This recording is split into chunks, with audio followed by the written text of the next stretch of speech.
Hi, everyone. Going to go into self and understanding of self based on experience with the world. So this is the start of our social emotional development chapter on early childhood. One of the things that we see is that at this age, kids start to have a lot more skills. They have these new abilities and they want everyone to see them, and they find out that they can make things happen. Some of those things are going to be positive and some of those things are going to be negative. And the big thing is you really need to think about how can parental reaction shape the way that the child develops self, because this is the precursor to their self-esteem. This is also Erikson's stage of initiative versus guilt. So self-understanding largely becomes self-esteem. And this is going to, at this age, include very external things when we're describing themselves as well as others, very physical things, very tangible things. So things that you can see, things that you can label. It's often the no filter stage for children. They do start to notice that there are some psychological traits that begin to emerge, but for the most part, we're looking specifically at more external views. So when they classify their world, it often sounds very blunt because of the fact that they are not understanding the impact of their words yet. So just very young still. When we look at emotional development, it is very different than in infancy. Infancy, it's like, oh, you're happy, you're sad, and that's pretty much all there is. As they get into early childhood, they have a lot more emotions that they do express, and a lot of them are more complex than just, happiness and sadness and anger. Pride, embarrassment, guilt, shame, all of those things start to play in. They also have a better understanding of emotions that other people are feeling. And they also start to attempt to do what people want them to do. So the pro-social behavior, the good child behavior, when you look at moral development at this age, they are very much concerned with what other people want them to do to avoid punishment and to receive rewards, that sort of thing. So you're seeing that in the pro-social behavior. You also are going to see them getting better at managing and regulating their emotions. Not perfect, because believe me, there is a hot mess of a temper tantrum waiting to happen in every 3-year-old. So I'm not saying it's perfect, but they're getting better at it. And a lot of that has to do with their experience with the world. Moral development, as I was just talking about, it's all about thoughts, feeling, behavior, rules of society, and how you should act in society. Also, reinforcement or punishment, that definitely falls in, like what the reinforcement is or what the punishment is, as well as the situation. It's really interesting to hear as children develop on a moral level, the progression in the way that they're thinking. This cognition is huge. It's them thinking about what the consequences could be. And conscience is also involved. I don't know if you will be able to hear it, so I don't want to play it. I think it might record, so I'm just going to try. I do have the closed captioning on here.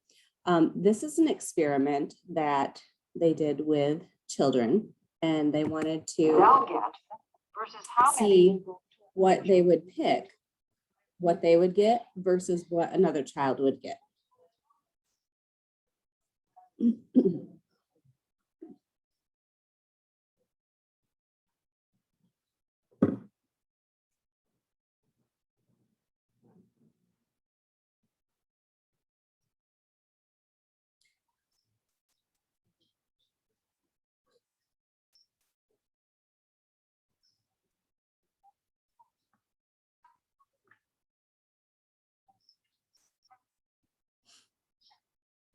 So what you're seeing in that is this whole moral development, this moral progression. So the younger children were kind of going against the other child. So basically they would pick less for them so that the other child would get less total or none. Whereas when they got older, they found that the child would pick less for themselves in order for another child to benefit more.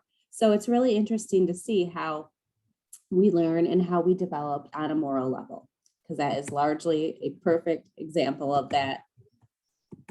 That's a perfect example of that moral development. Another thing that is starting to make sense to kids is gender. And when I say gender, I'm talking about all of the different pieces. So gender is a social phenomenon. We construct our gender, but it's not just an end all be all. You do have the biological influences. So the hormones that you're born with, the parts that you're born with, that sort of thing. You have all of the different theories that play in. The psychoanalytic theory, where you're looking at the child modeling the same-sex parent.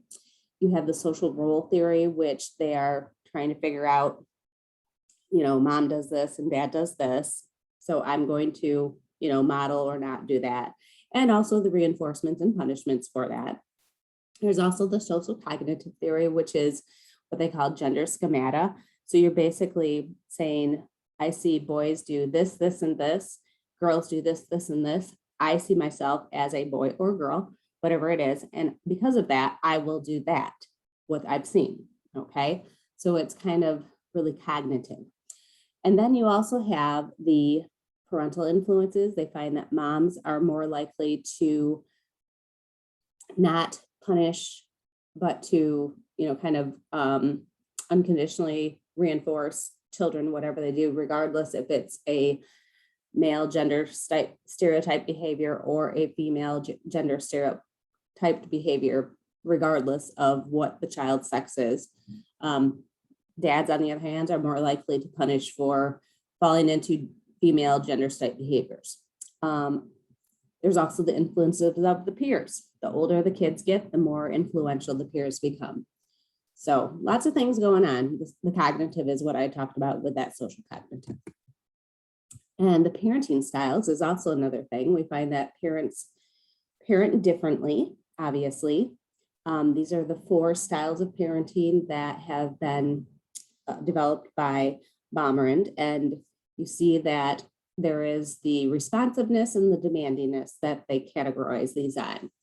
The most balanced is the authoritative, where you have high levels of responsiveness and high levels of demandingness. Basically, this is a style that is heavy on both the parent and the child, because there are expectations, they're clear, there's open communication, there are consequences, there is, a firm presence, but also a nurturing presence. So all of the other styles miss some piece. Like the authoritarian is parent driven. So it's my way or the highway, and they don't really care so much about what the child's input is.